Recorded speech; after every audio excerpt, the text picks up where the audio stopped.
Ladies and gentlemen, welcome to the 5th episode of the Loose Balls podcast. I am your co-host, Ryan Heffernan. To my right is Tristan Maven. What up? To my left is the one and only Christopher Bean. What up, doe? I want to give a quick shout out to all you guys to say thank you for being loyal listeners who pop on this every week. We greatly appreciate the support. And I also want to shout out our X account named the Loose Balls Pod 1, where we post our podcasts, which are available on Apple Podcasts and Spotify. If you enjoy, please leave a rating or share this podcast with your friends because we are not going anywhere. We have a lot to talk about today, including a pretty big game known as the Super Bowl. We will give all of our reactions to the game. And after that, we will be doing a segment called Contenders or Pretenders. We'll get into a little bit of college hoops, and we'll talk about the NBA deadline. We'll also talk about golf's most entertaining tournament, the Phoenix Open, that just concluded. And yeah, with that being said, Bean, please take it away.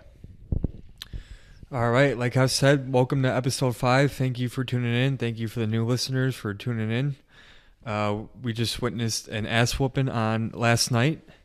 The Philadelphia Eagles revenged their Super Bowl 57 loss and won Super Bowl 59, 40-22, preventing from major history from happening. The Chiefs were trying to become the first ever team to three-peat, and the Eagles weren't having any part of it.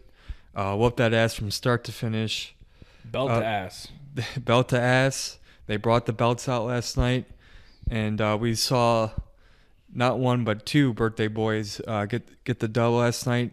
We'll talk about that in detail, but let's hear some of your opening thoughts, boys. Maven? Philly proved me wrong. Good on them. Congrats to the Eagles. They deserved it. I think everybody was saying it as well. We said it last week. Like, they had the better team, the better roster, and yet we all picked the Chiefs, believing in the Patrick Mahomes, the devil magic, and things like that. So the Eagles won and God won. Big win for God. God wins? God with a big W last night. But Patrick Mahomes said after the game he thanks God for the opportunity. Does God not want Patrick Mahomes to win? So did Nick Sirianni and Jalen Hurts, who had great – and I've dogged both of them, but they had great press conferences beforehand or after the game.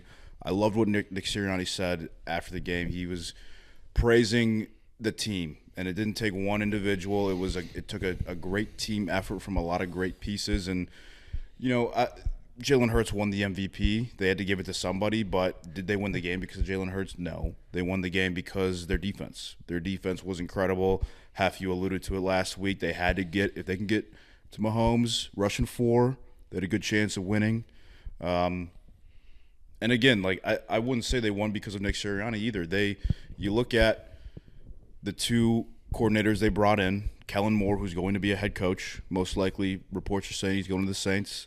Vic Fangio has been a head coach before in this league and possibly the best D coordinator in the league now after, the performance he put on the past few weeks in the playoffs.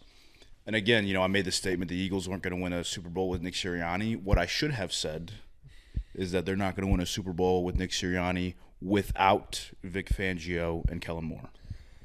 Interesting. Yeah, it was a really fun game to watch. I really liked watching. It's kind of a boring game. I disagree. I think that was one of the most fun first halves I've ever watched, just because. Well, because you're a hater. You're a hate watching. It's the Chiefs were out of their element. They never get blown out, so it was just really baffling to see. So it just brought that to my eye. It was fun to watch. But would have you rather a competitive game? Yeah, I would rather had a competitive game with the Eagles winning. But overall, it was a great game. As I said last week, I keep getting half my predictions right. I keep getting the keys to the game right, but I keep getting the team wrong. But, yeah, I said if you get pressure with 4, they blitzed 0% of plays and got 52% pressures, I believe, which is incredible. Insane. Sweat was balling. Their whole entire D-line was just – the Chiefs had no answer. The Chiefs had no answer whatsoever. The Chiefs barely ran the ball. Dan Orlovsky on NFL Live today, he was showing film of how wide the Eagles' edges were. Mm-hmm. They were like feet and almost yards like apart. And they did that why? So they could collapse the. They can keep Mahomes in the pocket. They can keep Mahomes in the pocket once he comes in. Like I've been talking about, that Mahomes is most dangerous when he's outside of the pocket and making those plays, and you never saw that happening. There was a handful of times where they would collapse the pocket and Mahomes would he would have to step up instead of stepping out of the pocket. Yeah. And that really killed them. And the Eagles executed their game plan to a T. Again, Vic Fangio should be getting looks for head coaching jobs. It looks like Kellen Moore is going to be the head coach of the Saints. They did, and credit to Sirianni. Again, I've been hard on him, but credit to him stepping back and surrounding himself with great guys. And again, we look at the two teams that won, the two football teams that won championships this year, Ohio State and the Philadelphia Eagles. What do they have in common? They had the best rosters and they had great coaching. We're accustomed to. You look at the Eagles or the Chiefs. They have the best quarterback, so they win. But that wasn't the case this year. It reminds me of Peyton Manning in his final Broncos year, winning the Super Bowl. Mm-hmm. I believe his regular season stats were about 8 touchdowns, 17 interceptions. Not good. Don't quote me on that, but it's somewhere near that, I believe. Peyton Manning looked horrible, but their defense was so damn good that it just didn't matter. Mm-hmm. And speaking of defenses, where would you guys rank this Eagles defense in terms of best defenses ever? We'll go in the last 20 years. 17 players got at least one tackle or more. Their leading tackler, I think it was Zach Bond, only had 7 tackles, so plenty of pick. And a picks. Plenty of players were contributing. They're 2 of the 4 guys that didn't have a tackle had a pass breakup. They were both DBs. And can you guys guess the other 2 that didn't have a tackle? They had 2 pressures, but if I were to say these 2 guys did not have a tackle going into the game, you wouldn't have believed me. Jalen Carter. Yep. Nolan Smith. Bingo. So that's crazy. Ball watcher. That's just how talented and deep this defense is. Mm-hmm. And this guy said repeatedly last night that defensive lines win championships. Mm-hmm. But he was like 50% off. He was alluding that the line should get one guy. Mm-hmm. But if you look at the Eagles, they drafted other guys and they're all free agents. They weren't through a trade. They weren't one guy. Their two best defensive linemen coming into the game arguably didn't even record a tackle. Mm-hmm. They did impact the game getting pressures. And they didn't have one of their starting linebackers too. Right. So they were I don't know if they're if they're the best defense ever, but top to bottom, I think they're the most talented for sure, maybe. Mm-hmm. I also want to say congratulations to Philadelphia, man. That was a ass kicking. That was an absolute ass kicking. I did not see that coming whatsoever. I don't think anyone saw that coming. It was a beautiful thing to watch. Yeah, I wish the game was a little closer. But the Chiefs, defensively, they did what they wanted to do. They wanted to shut down Saquon and make Jalen Hurts throw the football. Mm-hmm. And Jalen Hurts, the entire game, just proved them wrong. He was throwing dots the entire game. That one throw to Devonta Smith that made the score 34-0.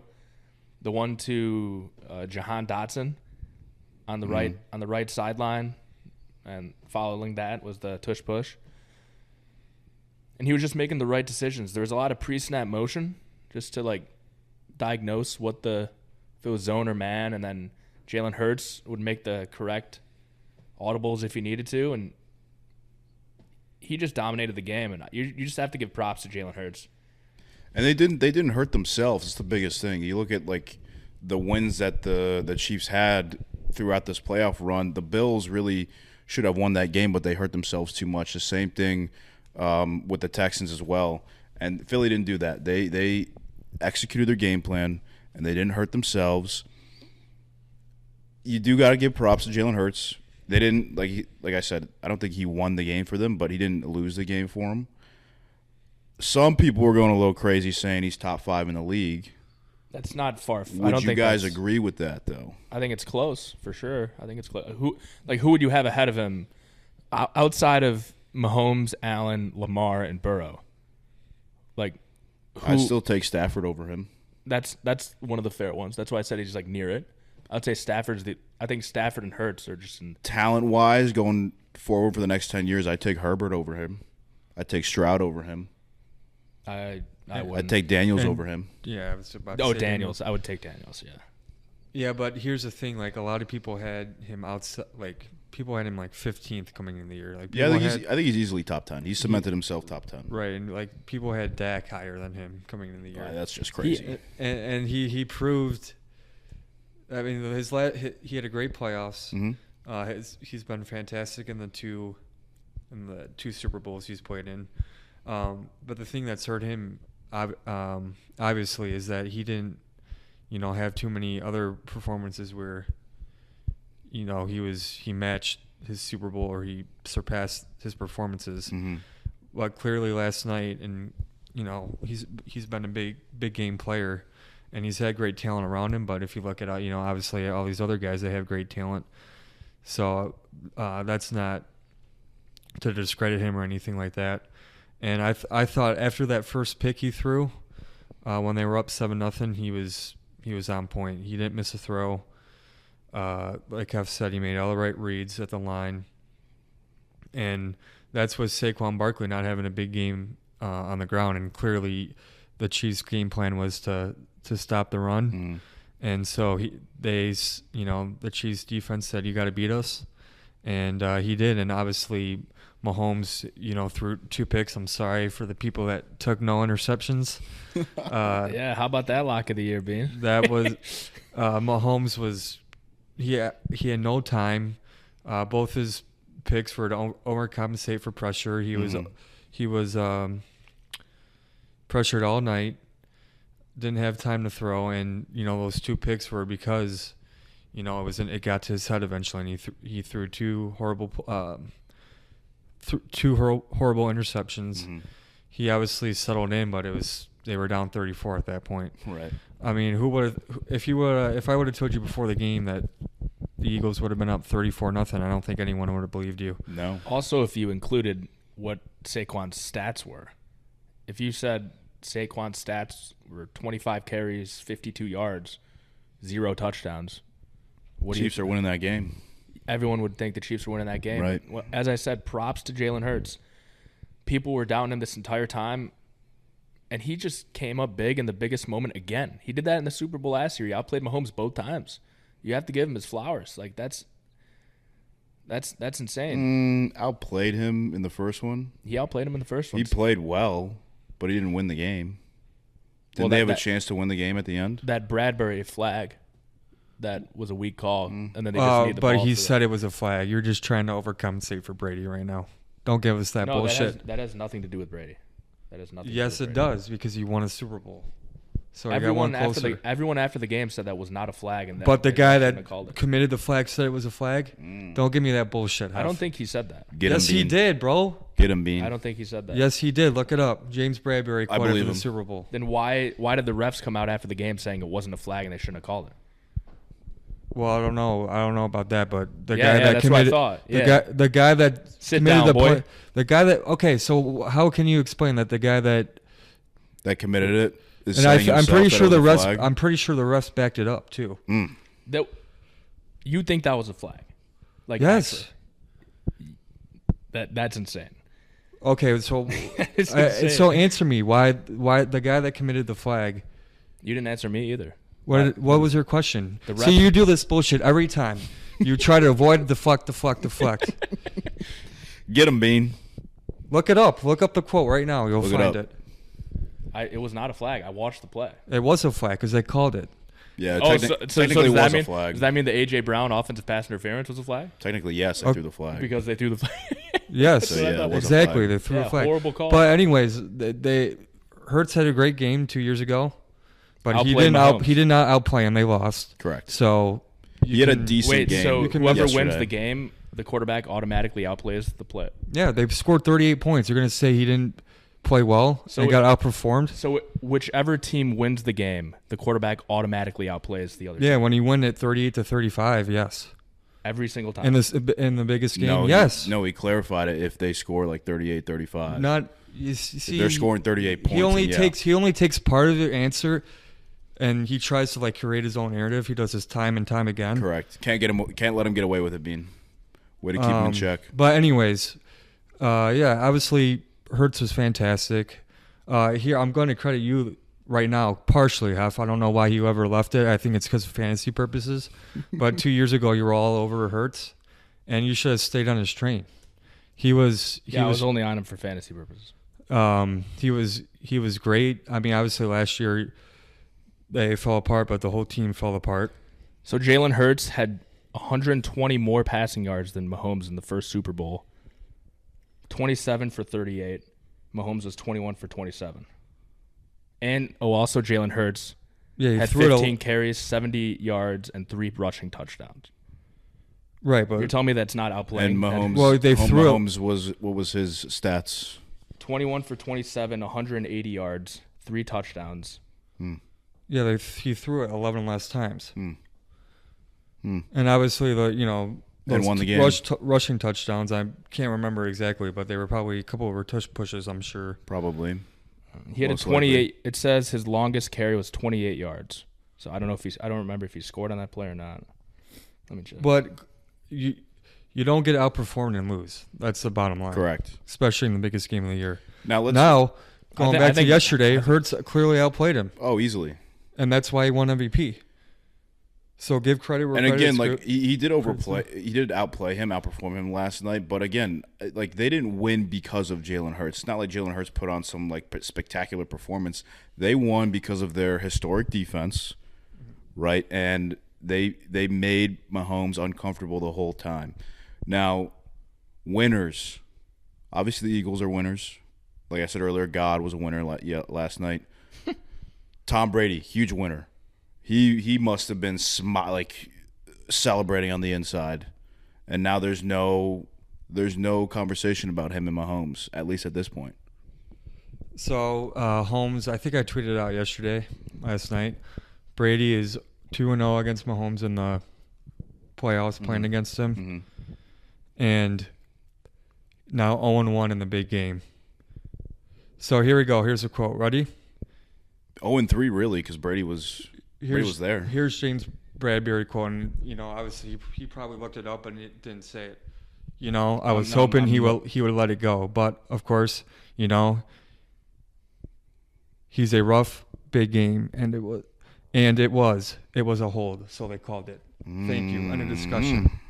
Thank you for not bringing that up because I know you just looked it up and didn't bring it up. You said Mahomes outplayed Hurts. I was proving you wrong there. No, he didn't. I'm not going to take that back. They won the game. So he won by 3. How many interceptions did he have? 0. Yeah, 3 touchdowns, 0 interceptions. Hurts. It could have been 4 if they needed a touchdown. They only needed a field goal. Hurts had more touchdowns. Okay, so what's your point? He lost the game. He didn't outplay him. Outplaying him is if you lead your team and outperform him to win. He didn't do that. Do you know what outperforming means? So did Mahomes outplay Josh Allen in the AFC Championship game? This year? Yeah. Yes. You literally said last week no. So you're contradicting yourself. Well, he got the win. So you're just changing your opinion? I don't remember saying that. So you did say that. Prove it. You were like, oh, the ref's magic. Like Josh Allen deserved that one.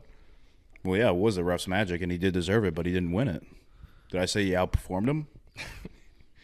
You're crazy. There's few instances, where I would agree, but and there's not, literally not I in said that instance. no. I know for a fact last week what I said was when Mahomes needed to put on the magic cap, right, and get it done, he did, and Allen didn't. I actually specifically said that Allen didn't do enough. He didn't play well enough to win the game.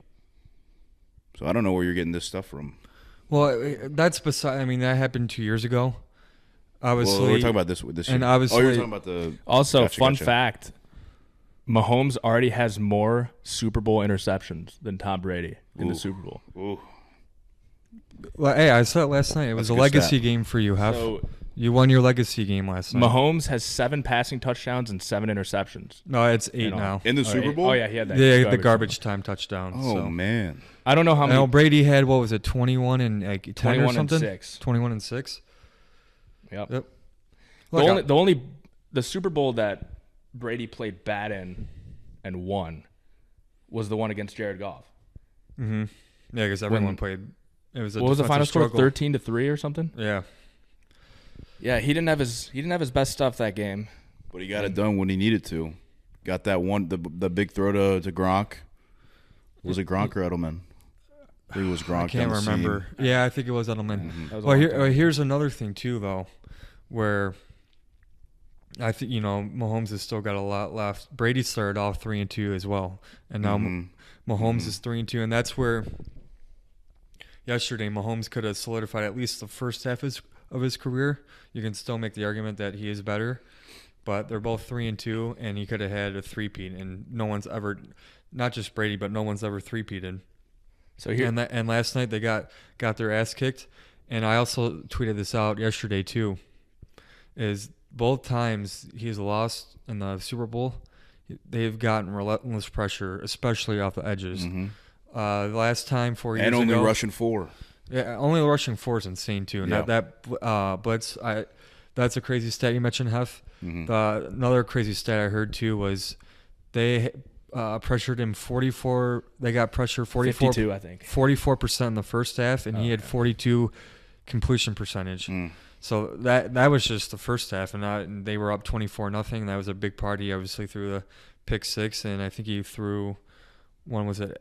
Threw it to Zach Bond in the. Was that in the second half? No, that was the first. That was half. at the end of the first half Yeah. when I think that was the biggest play of the game. I agree. That play, because the Chiefs had a potential to double whammy, Right. get that touchdown and then get the ball that's coming out of half, and Potentially 17-14. and you have the no, it would have been. Yeah, correct. Yep. And then everything just changes. Chiefs get it. Instead of the Chiefs scoring a touchdown, the Eagles score a touchdown. And right when second half starts, looks like no adjustments were made on that offensive line, or the Eagles defensive line was just too dominant. Just no answers. Got sacked twice. No answers. Cooper DeJean, Yeah. I tweeted this. Cooper DeJean, I don't know. This is not including Mahomes' rushing yards. I don't know how many he had in the first half. But Cooper DeJean had more yards than Mahomes in the first half. I saw that as From well. that pick six. A crazy stat. Happy birthday to Cooper DeJean. Yep. Another Barkley's too. 4th winner of the night, White Boys. Yep. The Great White Hope. The Great White Hope. I think he's the only starting white corner. He is. Riley Moss for the Broncos, but he stinks. I thought he was. But he's not a starter. Is he a starter? Yeah, I thought he's from Iowa too, isn't he? I believe so. Iowa just producing white It's corners. nothing but big white boy, White Hicks over there. Yeah. What round was DeJean picked? 2nd or 3rd, maybe. Yeah.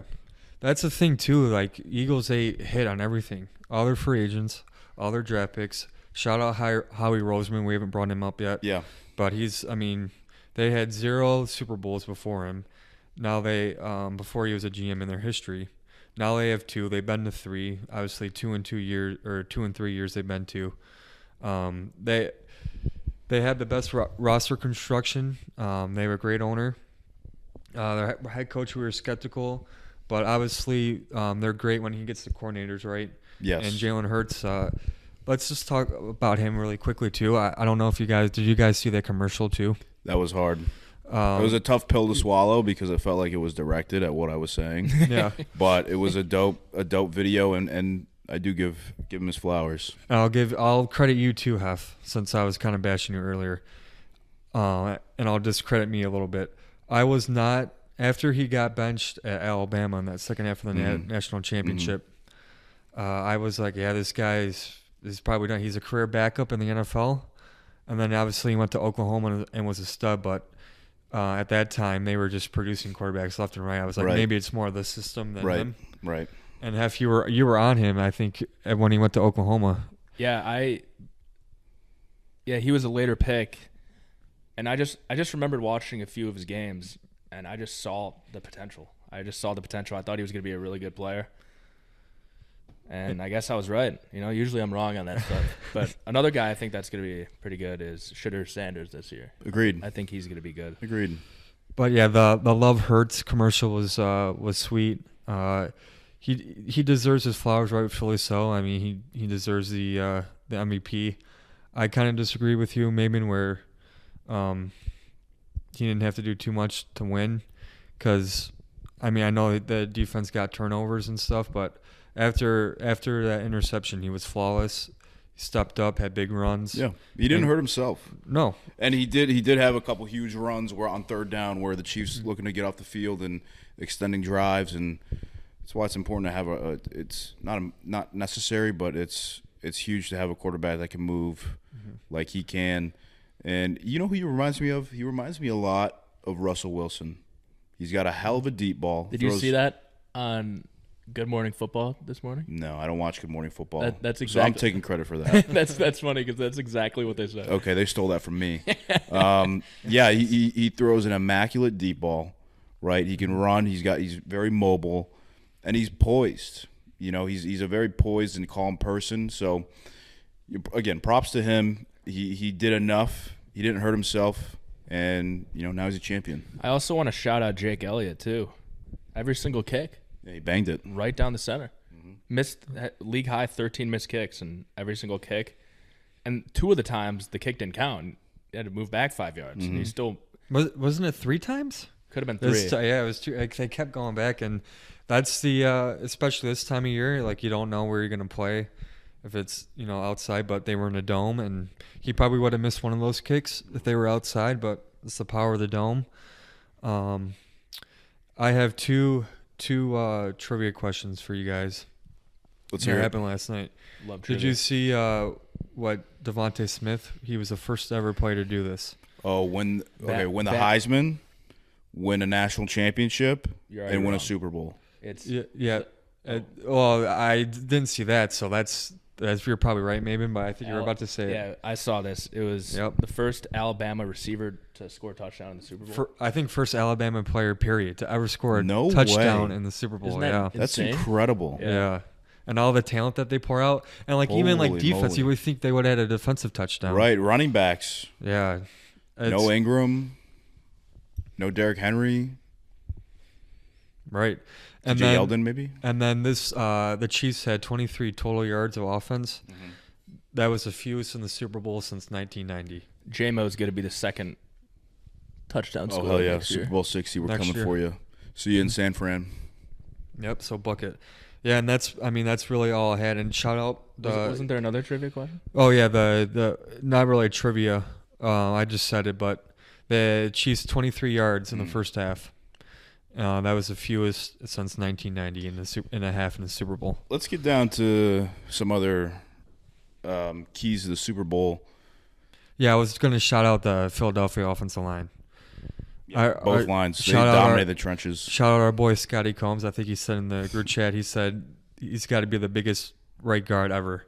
Oh, Becton, yeah. Yeah, Mekhi Becton's huge. He was, I think he's 6'7", like 380 or something like that. Massive human being. He was drafted by the Jets to be a tackle, and then obviously the Jets are a dumpster fire. It didn't work out.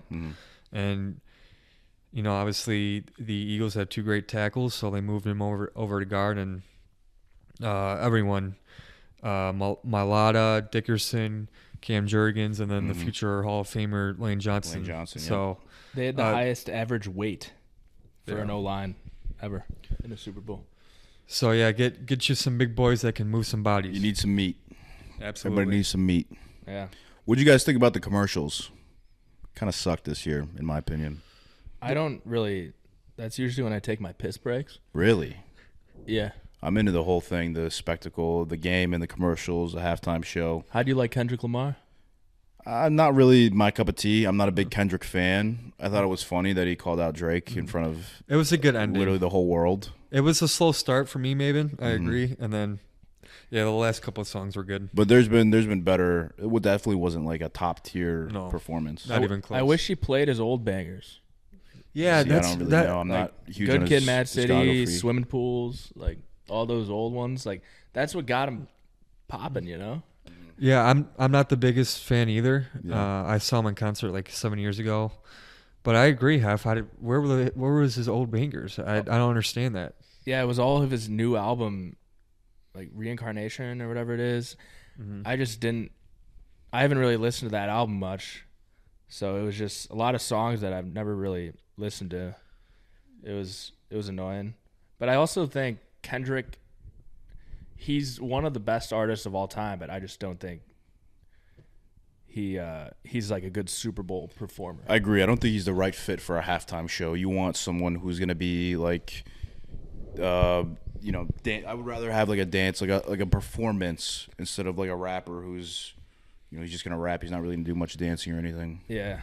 Yeah, he had a good performance and like good.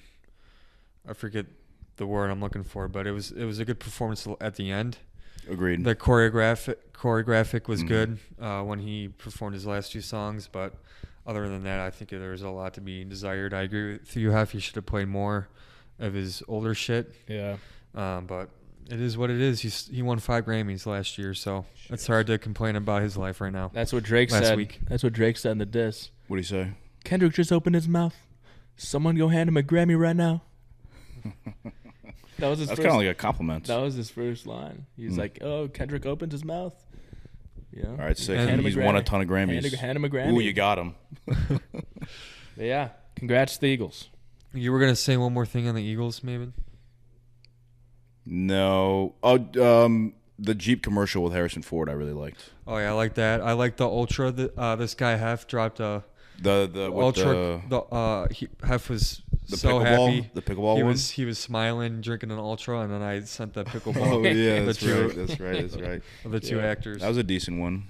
That was good. I can't remember too many, but they've gotten worse and worse. I think. Yeah, I agree. There was 2 good years in college. I think it was back to back. They had good years, but other than that, it's like 50-50 that they're good. Mm-hmm. They're either good Even or less. trash. I feel like it's 75-25. Like that, I don't remember. Yeah. Like a ton of memorable ones. Really, the Ultra, Michelob, and Harrison Ford Jeep one. That's all I can remember. Yeah. Budweiser, their yearly commercial with a horse. Oh, Country Roads. I don't know. Oh yeah, that was good. One, or that was what good. sponsor, or what advertisement that was, but that was cool. Mm-hmm. I will say this too. This might be an unpopular opinion, but the national anthem. Oh, it was banging. I don't like when there's like instruments. They're playing an instrument while they're really? singing. Interesting. I just like hearing the vocals. I get in my feels when it's just acapella. When it's just. I loved it. That was one of my notes too that I forgot. I thought it was an elite national anthem. Yeah, isn't he a piano player too? I believe so. Did the over or under hit? No clue. I know it was like 2 Tail minutes though. and a half a second. So I think I didn't time it out. I didn't have my phone on me. It sounds like an But over. I'm not. Yeah, it seemed like he went over, but I have no idea. Yellow Gatorade. Yellow. Did any of us pick yellow last week? Didn't you have? I picked red because I thought the Chiefs were going to I win. think I said orange. I said purple, I believe. Wow, we was- are horrible. Over.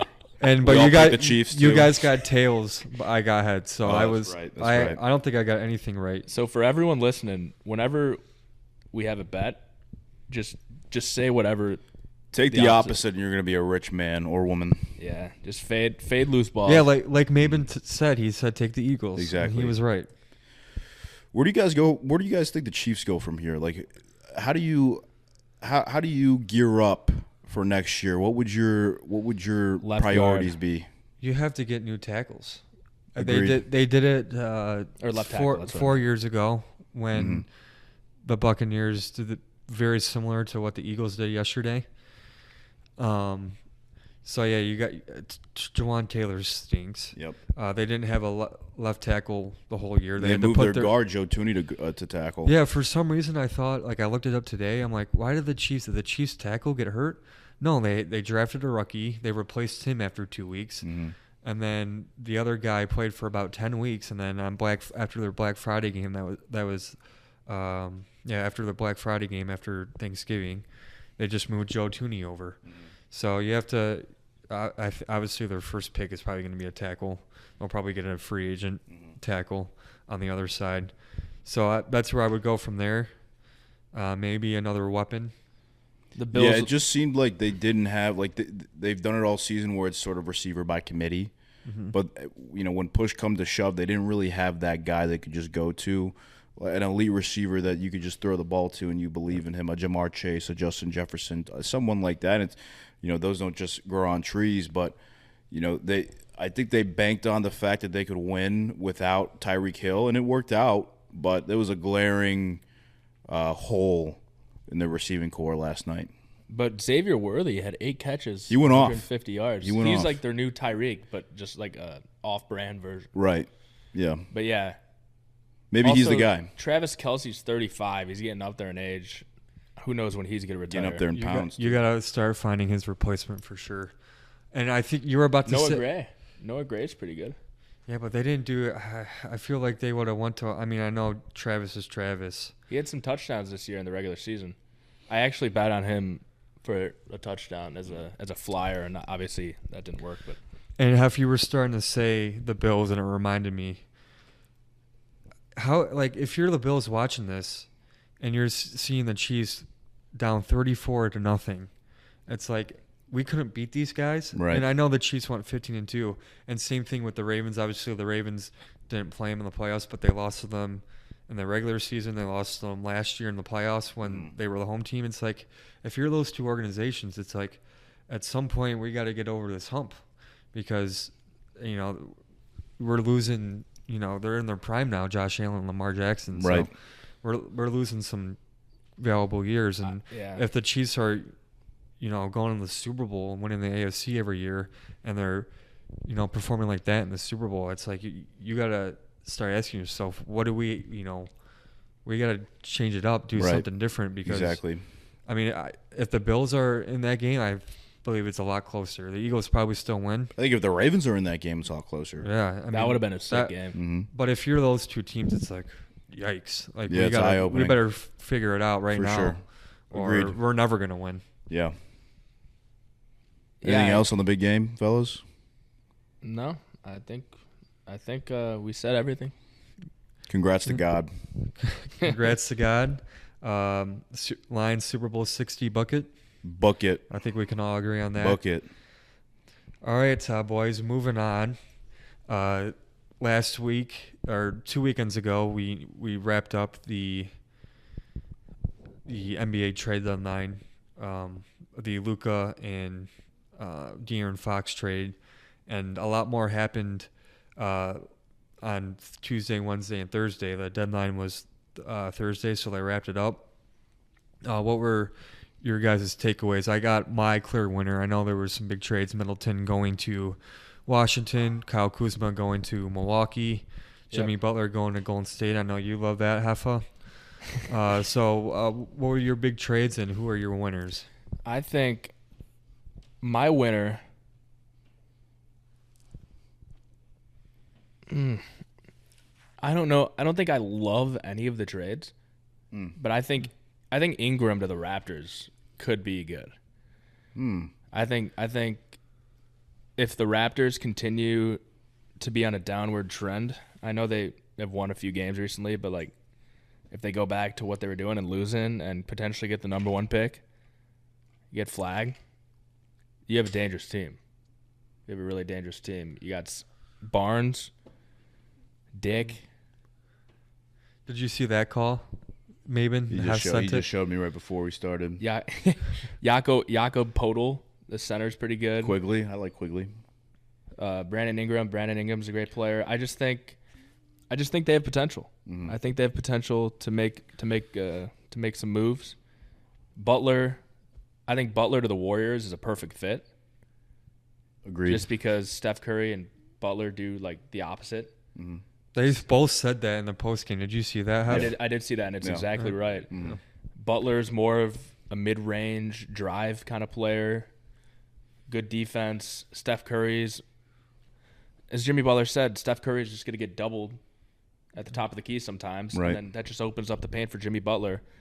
And then also Jimmy Butler could throw that dump down to Draymond Green, get that easy layup. Mm-hmm. It makes him a lot better defensively. And they gave up a good amount of depth. That's their problem. They don't have much depth anymore. I think Pod is gonna have to step up for them. I think their role players are gonna have to play a major role for them, but I don't think this makes them contenders in the West. We'll get more into the contenders, pretenders later. For me, I think there were two big-time winners. I think the Cavs trading for DeAndre Hunter was a massive move. Exactly what they needed. They needed a starting winger. They go out and get a DeAndre Hunter who can put up 20 points on a nightly basis for you. And he won't even have to do that for the Cavs when you have Garland and Mitchell running the show. Mobley, who's an all-star. They didn't give up a whole lot to get him. Karis LeVert they don't really need him. I forget who else they traded. But I thought it was a perfect fit. And our Pistons, another perfect fit where we needed another ball handler and Dennis Schroeder, and we didn't give up anything to get him. Masterclass by Trajan Langdon. I think those are the two winners in my eyes. Pistons, I did like the move. They're not a winner. I don't think they're winners. I liked. It was a good move. There's still. You give up nothing for a starting point guard? He's not. I like what they did, but he was starting for the Warriors, was he not? Was he? Yeah. It's a good. It's a good replacement. Nice. Another ball handler for the rest of the year. I don't think Schroeder's gonna. I don't think that's longer. It's a like a groundbreaking move, but we all knew what the Pistons needed. They needed another ball handler off the bench, and I don't think you can ask for a better guy who was going to he's a vet in this league, 12 years, right? And again, he's played big time minutes before, another veteran on this team, and you give up nothing for him. And don't forget, we won the Lindy Waters III sweepstakes. Agreed. That's another winner right there. I feel bad for Schroeder, man. He's getting tossed around. Does he have kids? Because if he does, they're just moving schools every that's gotta be tough. Every semester. Yeah. He did seem happy yesterday though, which is good. Him and Malik are boys. They've been friends since they've been 16. Yeah, that's a cool story too. Mm-hmm. But I agree with you, maybe 100% on DeAndre Hunter. You get another wing defender. Mm-hmm. You can't. It's like in baseball, you can never have never have too many pitching. Mm-hmm. You can never have too many wing defenders in the NBA. Agreed. So that's key for them, because they can obviously score the ball relentlessly, but at point in times their defense can fail them. Mm-hmm. So I think that's a key piece, especially when you're playing Garland and Mitchell on the floor at the same time. Yep. They have Mobley and Allen, but again, Hunter's going to come in there and help for sure. LeVert was more of an offensive guy. Mm-hmm. Now you replace, and Hunter can still score. Yeah. He was getting 19 a game off the bench. Right. So I really love that move. I thought it was interesting. Half the Ingram trade. That did catch my eye just because it's two teams. He went from New Orleans to Toronto. They're two teams that are tanking. New Orleans obviously didn't start the year trying to tank, but injuries have derailed their season. So I thought Zion being fat. Yeah, Zion pushing 300. That's for sure. Mm-hmm. But I thought that was interesting. Now they're gonna have to extend him because I feel like they wouldn't have traded him, especially in the position they're not in a position to win. So I would imagine that they're gonna extend him soon. And then the one that I did not like, I didn't understand, and I know he's been hurt and he hasn't been what he used to be, but I don't understand why would you trade Chris Middleton for Kyle Kuzma? Yeah, I don't love the trade. It felt like a desperate trade. Yeah, right. It just felt like, all right, we're going to get rid of Middleton and bring someone that has experience winning, but he's on a shit team, and he hasn't been on a competitive team since he's won the title. Weren't they going for someone else, and then it fell through, and they sort of had to settle for Kuzma? I'm not 100% sure. Reports on that. I like the trade. I like the trade for Milwaukee. Yeah, I don't think it's a bad one. I don't think it makes them. Yeah, it doesn't change a lot. They are what they are. Doesn't change a lot of their projections. Team. Like Vegas isn't changing. Their odds went up a considerable amount. I think Kuzma's a good player. It's just hard. It's hard to perform well when you're going into a tanking team's locker room every single day, Right. and you're losing by 20 every single game. Yeah. If you don't have the players around you, it hurts yourself, the individual as well. Mm-hmm. I wouldn't be shocked if Kuzma's a good addition. Like going past the All-Star break, a few weeks in, I wouldn't be shocked if Kuzma's making some key plays. Yeah. For And the he's team not down going to the be stretch. asked to be like the top guy. He's going to be asked to be that third scorer for them. Mm-hmm. And I think that's the perfect role for him. That's sort of what he was on the Lakers. And again, I do agree with you, Hef. I think it's a decent move, but I don't think it's the move that gets them over the hump. Yeah. And ECF, I feel like, is their ceiling. I mean, that would be they lost in the first round 2 years in a row, Mhm. so that would be Improvement. a big improvement, especially for Dame, who's only been to one conference final in his career. Just touching up on the Jimmy Butler trade, what caught me off guard. Obviously, we all knew he was going to go. 5 minutes after he got traded, they agreed to a 2-year, $120 million deal. So that kind of threw me off. I wasn't expecting that. 60 mil is crazy. I mean, good for him. I'm not gonna chirp him for getting money, but I did not expect him to get traded and then immediately sign a 2-year deal like that. He could spend a lot more money on coffee now. That's for sure. Um, Did you see that? Did you see that tweet? It was him swiping his card for like 4 coffees or something, and it was $121. Whoa. Yeah, I remember the story of him in the bubble. He was like selling coffee to the other players. He loves coffee, and he loves playing cards. I think. Hell yeah. I think it's My kind of guy. I think he does that every single morning. Plays cards or coffee? I follow him on Instagram, I think, and he's posting all the time, and he's always just with like 8 people playing cards in the morning. He has like did you 7 see- coffee makers. Did you see the NBA, the Starting 5 show, Maben? Mm-mm. Yeah, he plays cards like every morning. Yeah, he's always making coffee. So yeah, that's the life of Jimmy Butler. Love it. Getting the mind right for basketball. And but going back to your point, Hef, the last game, Steph Curry had 16 threes. He just made another one. Jimmy Butler had 1. Steph right now, I think, at least has 10 3-point attempts. Jimmy only has 1. So they complement each other perfectly. Obviously, it's not going to repeat what the Splash Bros were. But at this point, you got to rely on your other guys, the younger guys like Podziemski, your role players, Podziemski, Yep. Moody, Yeah.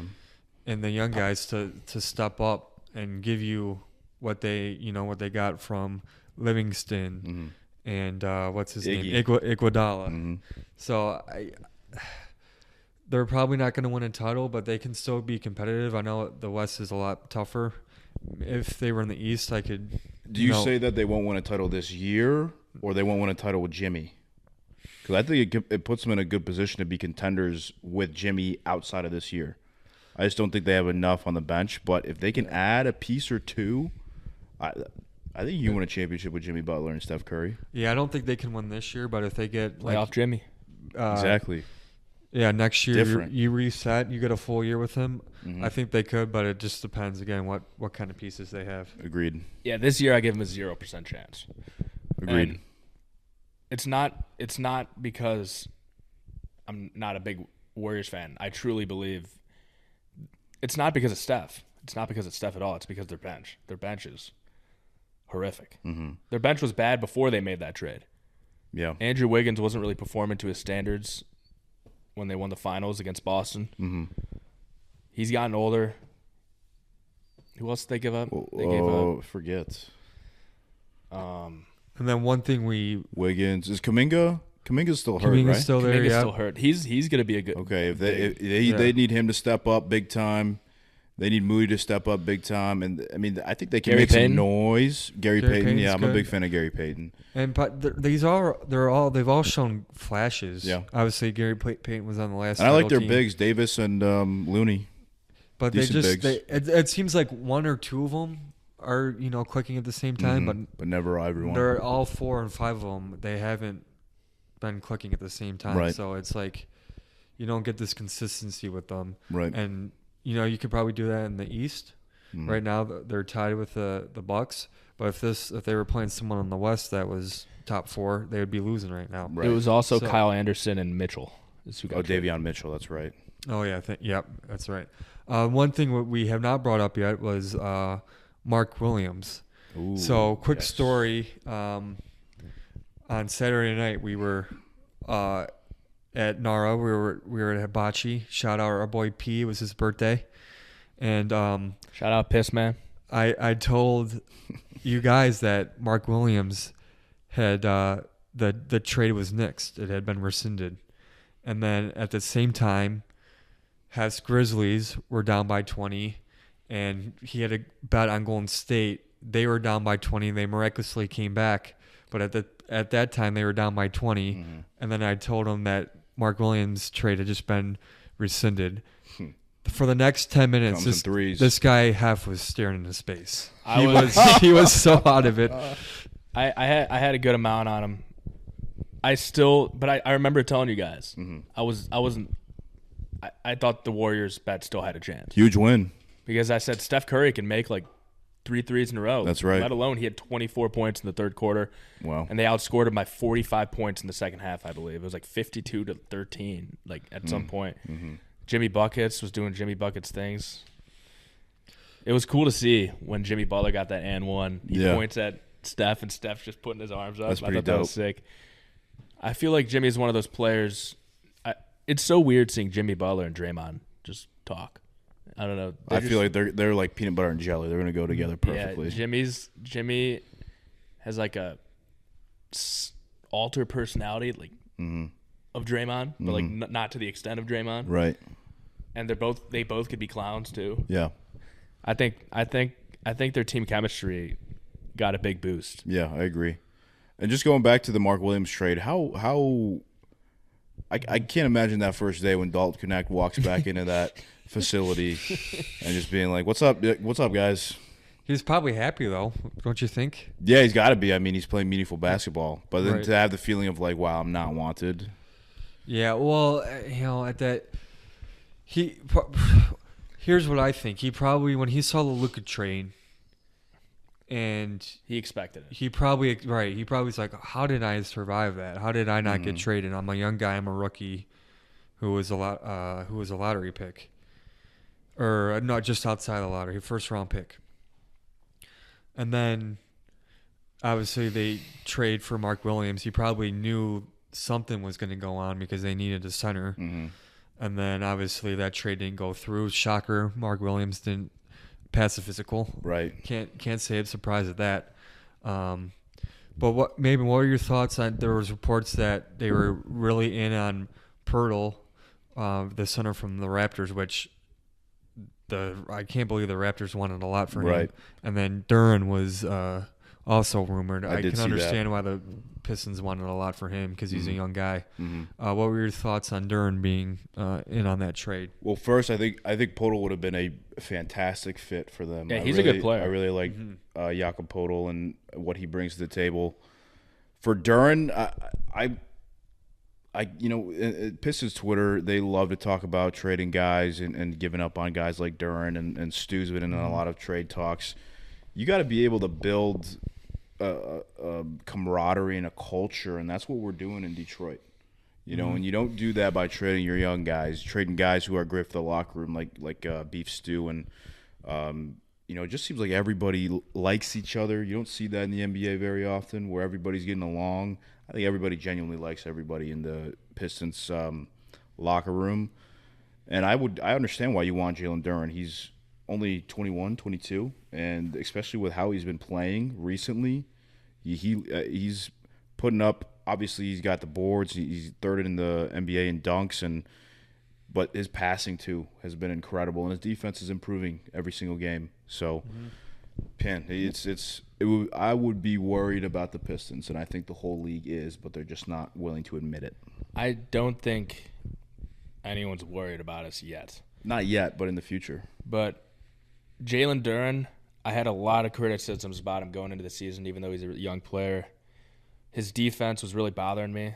There's so many. Giannis dropped like 65 on Did him. you see he mentioned that too? He even said he admitted to his slow start. Oh yeah, but once Ivy got hurt, that's really when Jalen Duren started to pick it up and started to become a better basketball player. So I think the potential's through the roof with him, and I can't wait till Ivy gets back. Same here. Yeah, Duren's been great since that injury, since the calendar flip. And shout out Uncle T. Uncle T. He's had five He's 20 been balling. 20-point games this just this calendar year, and he had 14 in the first yesterday. So that's a little Pistons talk for you. A shout out the Pistons. And shout out Threesley. Shout out Career Threesley. high 36. I loved Tobias Harris getting interviewed after the game, and Jalen Duren goes, Unk, What up, Unk? boy had them young legs today. That was so sick. Yeah, my uncle at 32 years old. That's crazy. Yeah. Are we moving on then? Yeah, let's talk. You got a new little segment for us today, Hef. Yeah. Brought to you by Tristan Maben. Contenders and pretenders in the NBA. Contenders. What are we talking and about here, Hef? pretenders. So what we're doing is the current top 6 teams in the West and the current top 6 teams in the East. As of what's the date today? February 10th, Monday, 9:48 p.m. The current seedings. We got the top 6 in the West: OKC, Grizzlies, Nuggets, Rockets, Lakers, Wolves. And in the East, we got the Cavaliers, Celtics, Knicks, Pacers, Bucks, Pistons. We're going to briefly go through each team and give our opinions on if they're contenders or pretenders. Okay. Starting off I can do that. with the Western Conference, the number 1 seed, 42-9 record, the Oklahoma City Thunder. I think this one's pretty easy. Being your thoughts? Yeah, so I don't think I told you guys this. Maybe I did it once, but I said before, like I think they started like 9-0 or something like that, 9-1. I'm like, if they don't have any significant injuries, I think this team can compete for that 73-9 record. The Warriors. Oh, wow. Yeah. What are they now? What's the record now? 42-9. Yeah, obviously Chet Holmgren got hurt, so I knew that they wouldn't get that. But I think this team is that good. They have a MVP caliber player in Shai Gilgeous-Alexander, and then everyone else they have. We said you can never have too many wing defenders. They got a bunch of wing defenders off the bench. Their starters, other than Shai and Chet, all those three. Yeah, Dort, J-Dub, and I think it's Isaiah Joe. They're all wing defenders. They all have length. They all can defend, and they're not the best shooters. J-Dub's pretty good, but they know their role perfectly, and once they get the open shot, they hit it. And the same thing with their bench. Obviously, they're not as talented as their starters, but they all play defense. They know their role. They're very Well-coached. Very well coached, very skilled team. So I'm gonna go contenders. I'd agree. I do think that they are contenders. Obviously, they're number 1 seed in the West right now. My only hesitation, I think Shai's great. You know, I've dogged him a little bit. Pause. But I do think he's a great player, and obviously he's in MVP conversations, and you know he may win it this year. My only concern is that number 2 option, and I know Jalen Williams, he's a good player, but to me, you have to prove it in the playoffs first. Gotcha. And you know, I think he played all right last year in the playoffs, but you know, you have to be able to be that guy where you know you got to help out the number 1. And Shai, sometimes he's not going to have it. And can you be the guy to you know step up and be that number 2 option? Time will tell. Maybe Chet is that guy.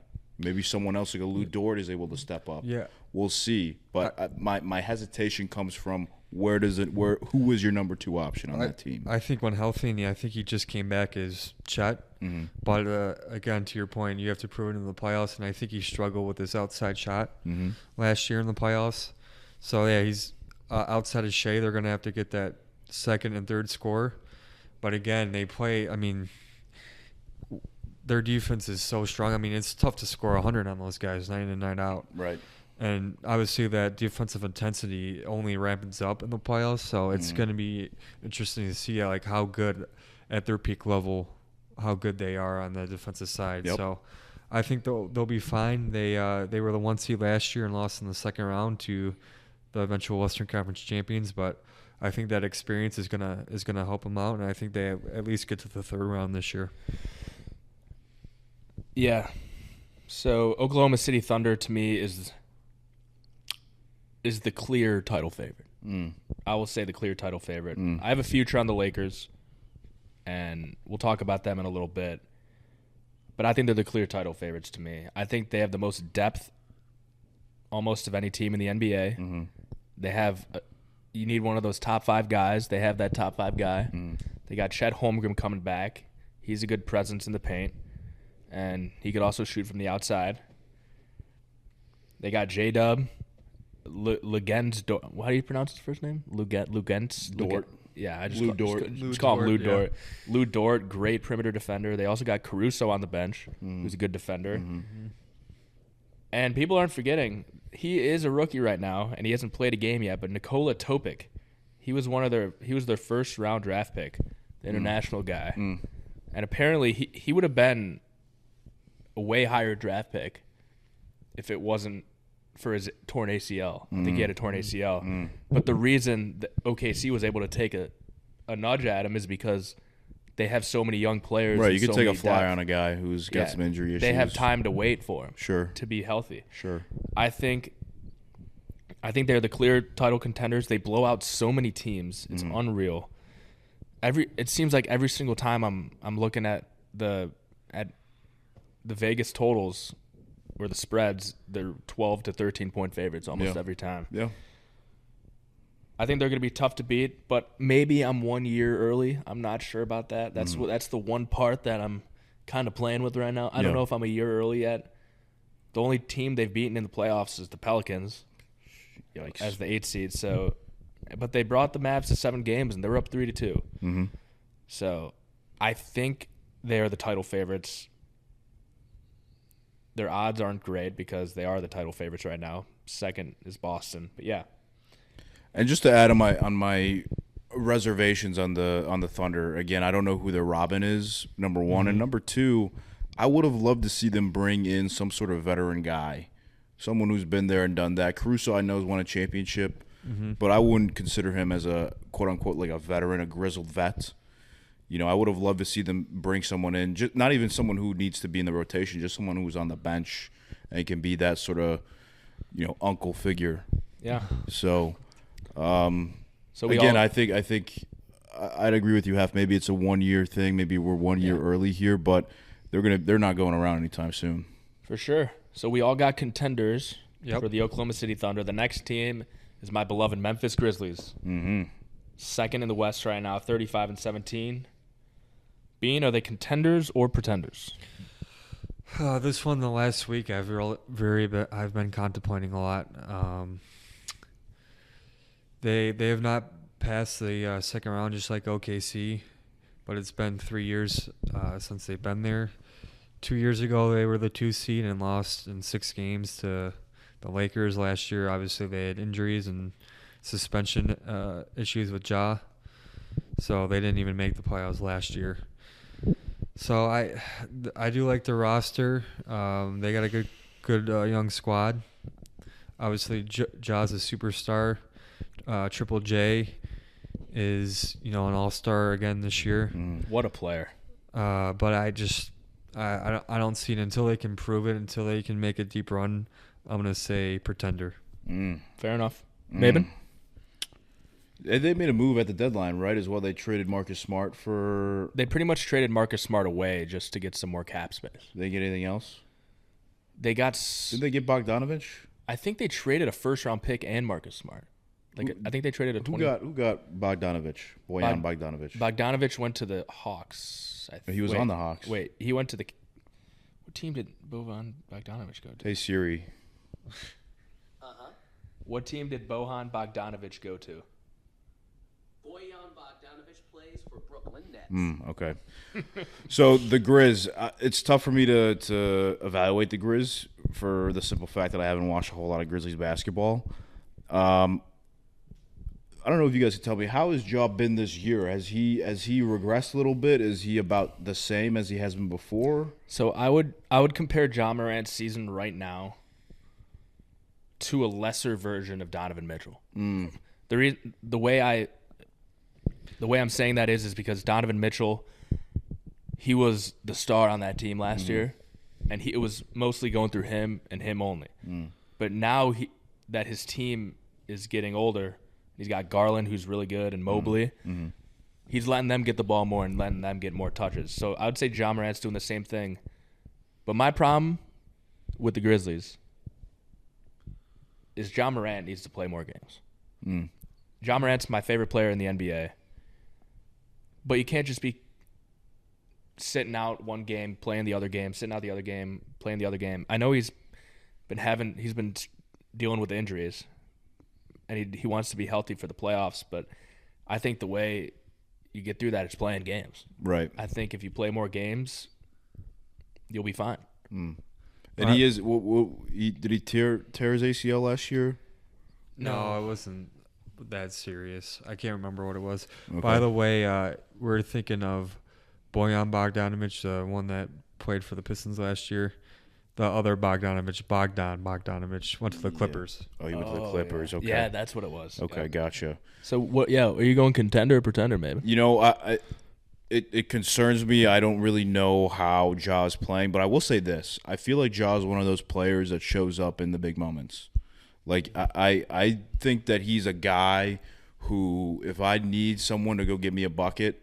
And that's what the NBA playoffs come down to sometimes. Sometimes at the end of the game, you just need someone who's going to go get you a bucket. And I think Ja Morant is that sort of guy.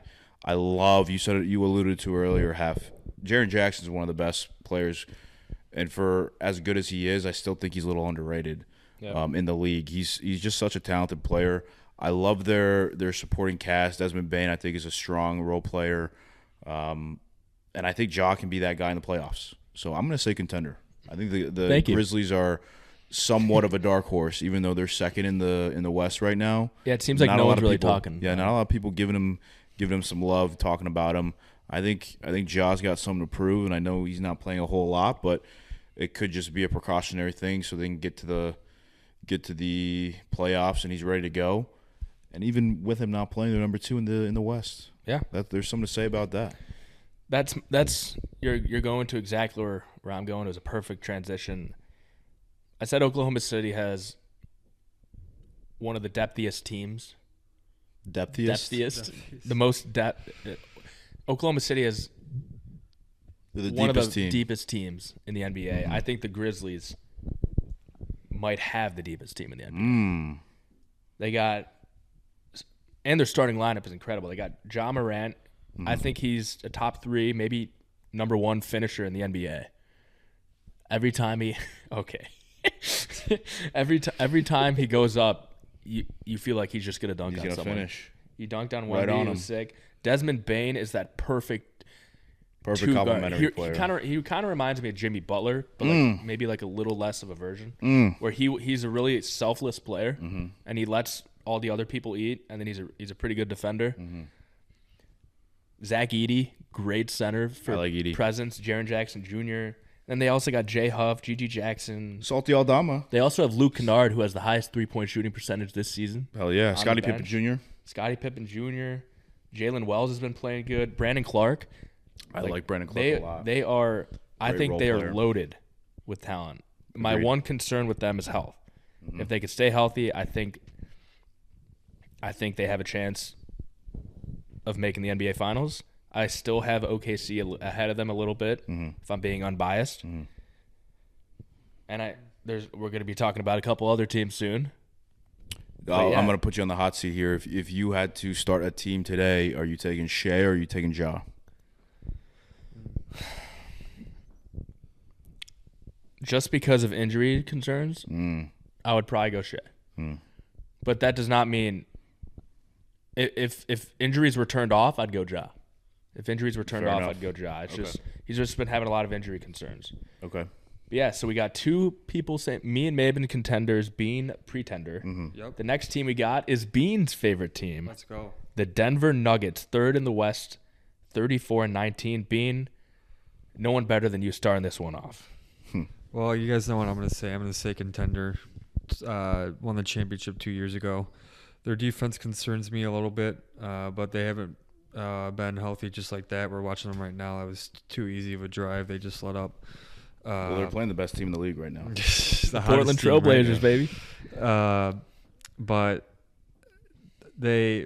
Murray was out at the beginning of the year, then Gordon was out, now Russ is out. So they haven't really had their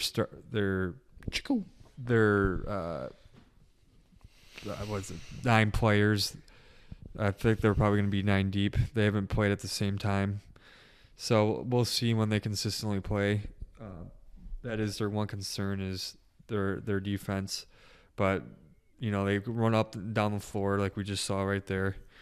Obviously, playing in the altitude has affected teams lately. Mm-hmm. Home court's big for them. Yeah, it's always a factor, and I've noticed that too the last week or so. Teams have really haven't been able to adapt to that, and so I think home court, if they can get the 2 seed, 1 seed's out of the realm of possibility, but if they can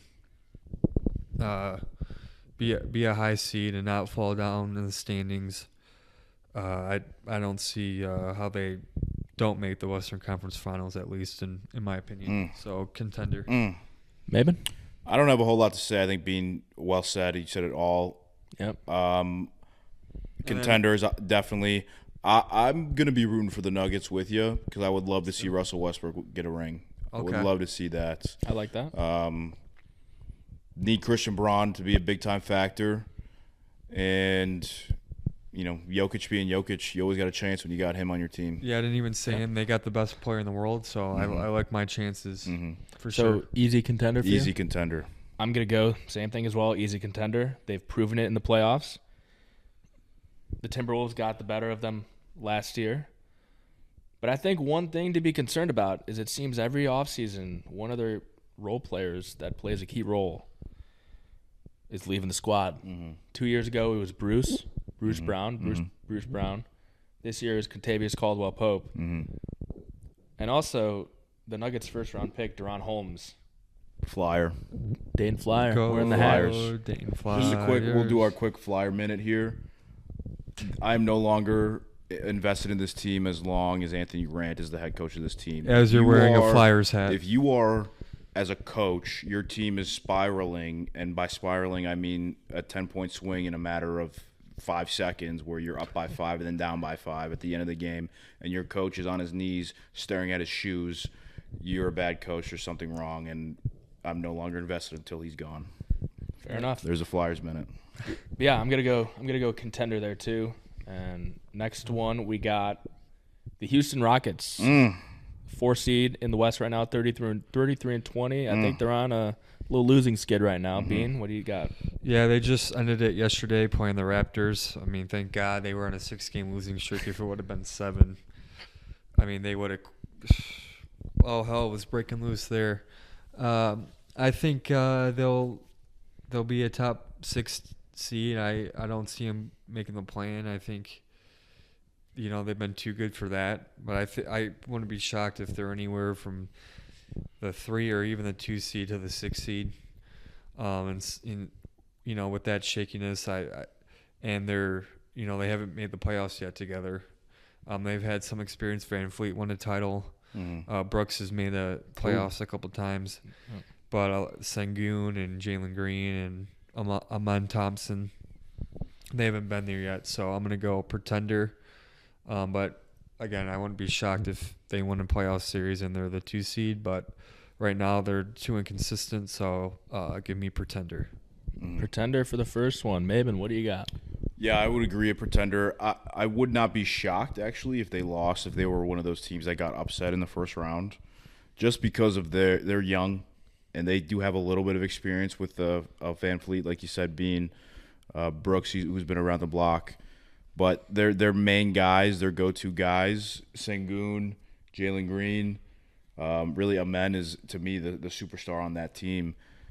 Oh, First, really? it would be there for. Yeah, I think he's going to be. He should be the cornerstone of their team. Okay. If they're doing things right over there in Houston. I like it. But all those three guys, it will be their first playoff experience. Yep. And even with Jabari Smith, when he's come back, who's been out for a long time, it'd be his first playoff experience.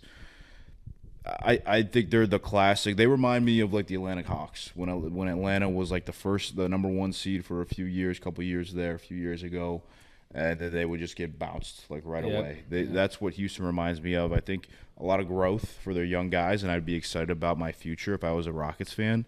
But Pretenders for this year. I'm also gonna have to agree with you guys. I'm gonna go Pretenders as well. I'm just looking at the teams in the West right now, and I'm looking at like all the potential first-round matchups they could have, and I just can't see them beating any of those teams. I can't. They remind me of the Oklahoma City Thunder last year, where they're a really young team that just hasn't really had that experience yet, and I think they're about a year or two away from actually competing for the championship. If I was a Houston Rockets fan, I would be ecstatic about the players you got on this team. Right. And who knows what you could get out of Reed Shepherd. Obviously, he hasn't been what you thought he has in the beginning, but that could change very quickly. He's a rookie. Jabari Smith, he's been okay. You would expect him to be better.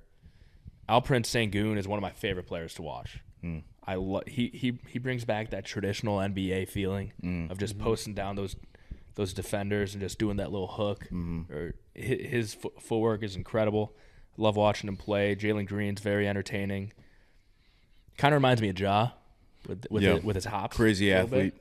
Yeah, with his crazy athlete. Better shooter, yeah.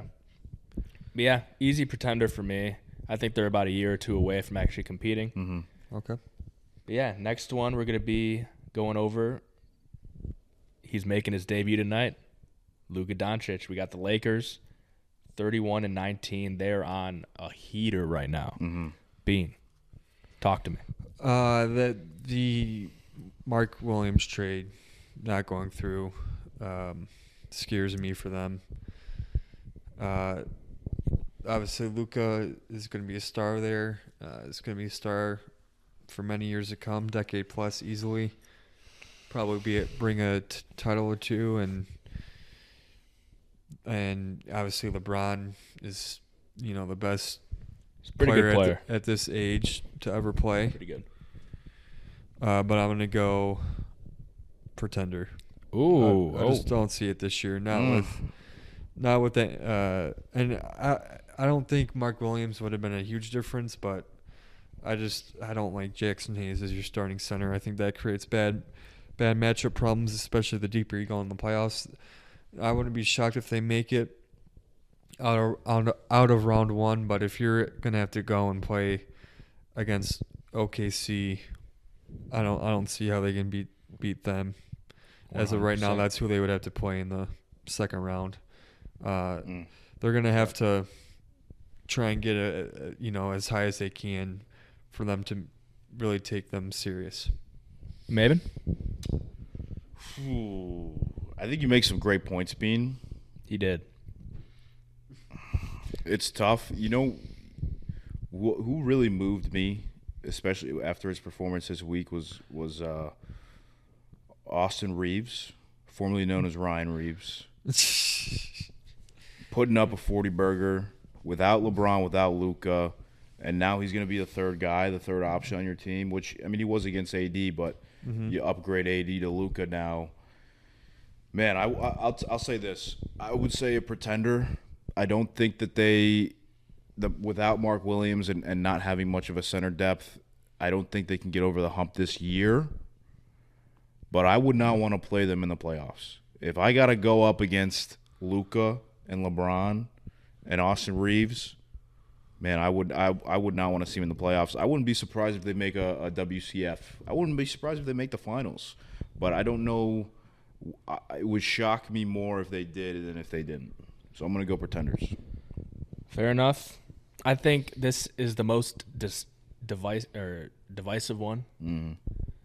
Where people, I'd say this one's about 50-50 across the country. A lot of people think they will. A A lot of people think they won't. I'm on the opposite side of you guys. I think they're contenders as long as Luka and LeBron are healthy. They're two of the greatest playoff performers we've ever seen.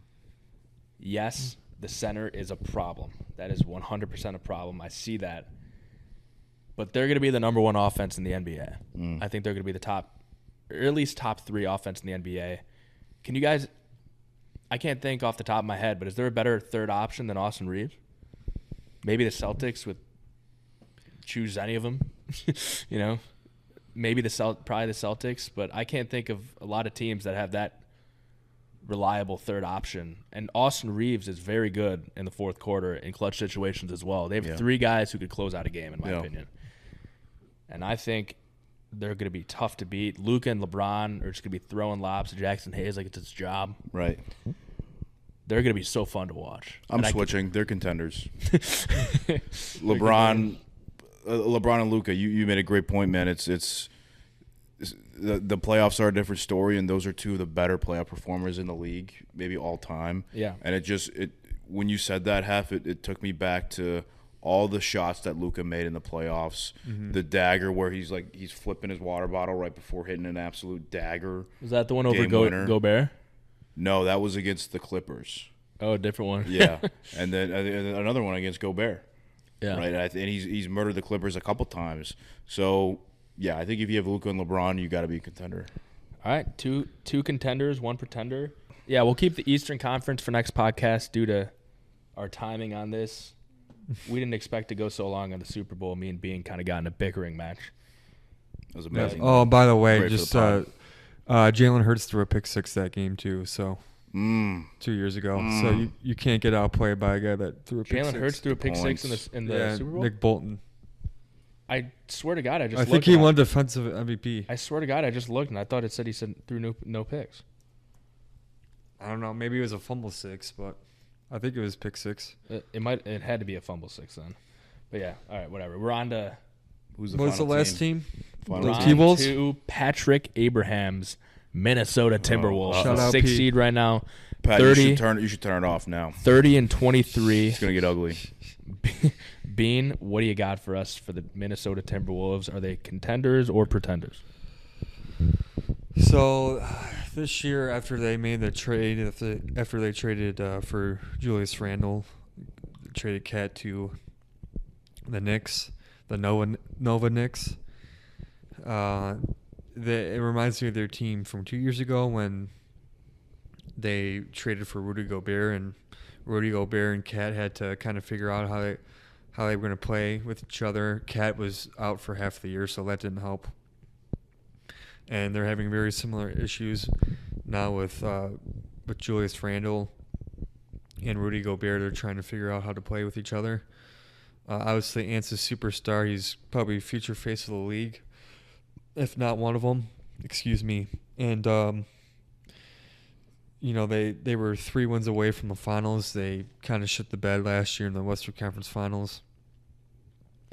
It's tough because you want to see how they finish out the rest of the year, to see their momentum and see if they figure it out.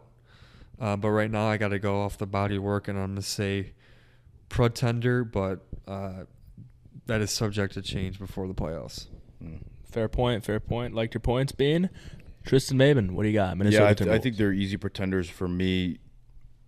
I just don't – I love Ant.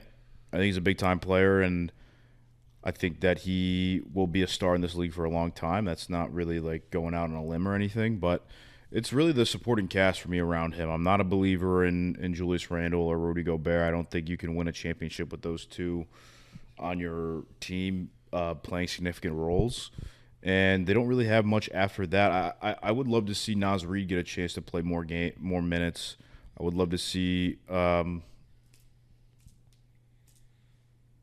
have another player, DiVincenzo?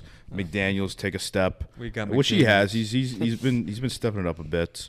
They got KD. We got McDaniels. Right, exactly. But and I think when Dante DiVincenzo, when he comes back, I think he'll play a big part on whether they're successful or not this season. But if I was a betting man, I would bet on them losing in the first round. Another team I could see losing in the first round. I agree completely. I think they're pretenders.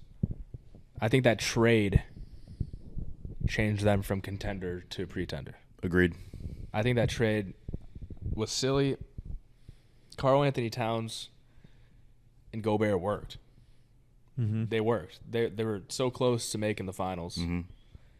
They made it to the Western Conference Finals. They were a good team. They were finally gelling to a good team. And then they just make that trade, and every time I watch their games, it seems like they're down 30-10 to start the game. Right. Like they just always start off with no energy. Just a little lackadaisical, not moving the ball. Anthony Edwards is playing too much iso ball. And everyone's giving Ant their best shot because they could just double team him. Mm-hmm. And once they double team him, they have really no one to give the ball to. It's just a tough. They're a tough team. I'm kind of with Bean where like maybe it could change, giving it more time. Maybe the All-Star break, get a little break and just watch and go over what you've been doing. But right now, the Timberwolves are a pretender to me. So yeah, but I'm gonna ask one quick question to all of us because we named our contenders and pretenders without any explanation, just one word. Who do you think's making it out of the West right now, to this day, February 10th? Who's making it out of the West? I got the Thunder. Go ahead, Maven. Lakers. No. Right now, I'm going to go with the more consistent team. It's between Nuggets and Thunder, but Thunder have been great the whole year, so I'm going to go with Thunder. I'm going to just a little tweak here. My heart says Lakers. My head says Nuggets. That's fair. I like what your head says. I got a good head. As we said, we're going to be doing the Eastern Conference next week. So be sure to tune into that. We're going to be... And by the way, after an hour and a half, we finally got it right. It was a fumble 6, but he fumbled it. So it's still a turnover that cost him a touchdown. So you brought up the 3 rushing touchdowns, but you didn't bring up the fumble 6. I thought that was pretty interesting. I didn't see the fumble 6. But I think Bolton got the Super Bowl MVP. I was just looking at the ESPN stats from the game. Yeah, I saw the ESPN box score. Yeah, I didn't. But go ahead. I didn't see the hole in one. I mean, I said hole in one because I was looking at that. Speaking of hole in one, we saw electric hole in one on the most electric golf course or golf event. In golf, the Waste Management Open was this weekend, and if you're not familiar, it is the Waste Management Open, and on 16 they basically put a stadium over the hole. And it's right by by Arizona State, and all the college kids, they go down and they get there at like 4 or 5 in the morning, and they wait all day for the golfers to come by on hole 16. And I don't know how far it is. It's 100 and whatever yards away. And if there's a hole in one, they all throw their beer onto the course. It's so electric. It's allowed because, again, it's the Waste Management Open. It used to be full bottles, and this year it was just cups. They kind of figured it out where cups are the smarter choice. But one of your boys was there, so give us that experience for him. Yeah, he's been there back-to-back years. His name's Luke Lawley. He lives about 10 minutes from the stadium. He's been in the same spot both years, pin high to the pin. And experienced hole-in-ones both times, I believe. This year it was Emiliano Grillo. Last year I forgot who it was. But yeah, if there's one bucket list thing for me to do, man, it is going to this Phoenix Open and just really, over. No, okay. Well, I'm gonna see. I might be. But it's on the bucket list. I mean, it's on the bucket list. Yeah, it's yeah. not. It might not be one, but it's up. It's definitely up there. It's is top that 10. Is that like the most in terms of like? Because I'm not a huge golf person, but in terms of like courses that you want to go to, is that like a top tier course, or is it more of the experience and the ambiance of it? It's a very nice course, but it also just goes back to the history as well. it's a beautiful course, very green. That's like my favorite part about a nice golf course. Like I like the green grass and like the water and the scenery, perfectly placed bunkers. It's a beautiful course. It's a beautiful course, beautiful weather every single time. And yeah, it's the most electric hole in all of golf. And I would love to go that. They start serving beer at like 8 a.m. They just have guys walk around and sold. If you get a hole in one, then bang, your beer's going on the green. That's cool. And then everyone's picking them up. It's awesome. Obviously, you got the 4 majors, maybe, and then you got the playoffs and the players. Ryder Cup. But it's on a golf tournament that's on a yearly basis, it's definitely top 8. Yeah, you got the Ryder Cups every other year. You got the President's Cup that's on the year that's not the Ryder Cup. But it's definitely top 8, top 10. Okay. And just the fan experience. Obviously, like if you don't get there at the crack ass of dawn, you're not gonna get to that hole because it's first come first serve.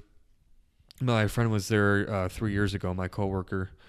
And he was there when it was 3. They had 3 hole-in-ones. I think 2 on a Saturday and 1 on Sunday. And he said you could hear it from the other side when there's a hole-in-one. So, and just like, the fact that you get to stop play and throw your beer on the course, I think it's really cool fan experience. And obviously, golf is like more etiquette, and that is kind of and get to let loose a little bit. It goes against what golf goes is, against the right? grain. I love it. Which makes it that much better. And the golfers love it too. They love playing. It's like it's a top 8 tournament every year, maybe because the golfers love it's all the A-list golfers go there. All the top tier golfers compete. Okay. And no, it's like I said, it's been on my bucket list for at least 7-8 years. It's a cool event, and yeah, we'll be going one day. Don't you worry. Shout out Dietrich winning it. Yeah, and he won on he pulled away. He had scored 4 birdies late yesterday, the last 4 holes, and his tee shot in 16 was less than 2 feet. I thought he was going to make it. Imagine if he Holden won that would have been the craziest thing ever. Yeah. But yeah, golf's great. We're going to be talking a lot about golf. And shout out Tiger Woods. It's his event this week. He's not playing in it. His mother passed away. I believe she was 82. Obviously, she's always in the whenever Tiger won the major, she was always there for him. So obviously, Tiger's suffering a loss, and but she was incremental in him and how he played and how he won. So he'll be taking the time off, and obviously he's always got injury issues he's got to worry about nowadays. But old man. Yeah, that's our golf talk. Yep. R.I.P. Tiger, take the time off. By the way, I love your TGL league. If you're listening, Tiger. So. R.I.P. Mrs. Woods. Shout out to all the moms. We love moms on this podcast. And maybe you can refer to not refer, but relate. Yeah, thank you to Tiger. Yeah. Oh, he's Blasian, isn't he? Yeah, his mom was Asian, dad was black, so just like you. Me and Tiger Woods, one and the same. You're the next Tiger. Is that what I'm hearing? That's what we're saying. So that concludes episode 3 of the Loose Balls podcast. Ryan Heffernan, Tristan Maven, Chris Bean. It was a great episode. Football's over. Sadness has now come, but we're going to be talking about basketball, golf, college basketball, maybe a little bit of puck too. But I want you guys to remember, thank you so much for tuning in. I want to give a shout out to our X account again, Loose Balls Pod 1. We got the cameras up again. Hopefully we don't have the technical difficulties once again, so maybe we could get this up on YouTube this time. It's been taking a long time, but trust us, we're going to get it going. Trust the process. Follow our X account because that's where we post our Apple Podcasts and Spotify. If you enjoy, please leave a rating and share the podcast with some friends. Tell your friends, tell your girlfriends, tell your boyfriends, tell your mom, dad, grandma, whoever it is. Call somebody. Call somebody, baby. Call somebody. Thank you guys so much. Ryan Heffernan, Tristan Maben, Chris Bean. Peace out. Love you all. Happy Daytona 500 week. Deuces. Peace and happiness.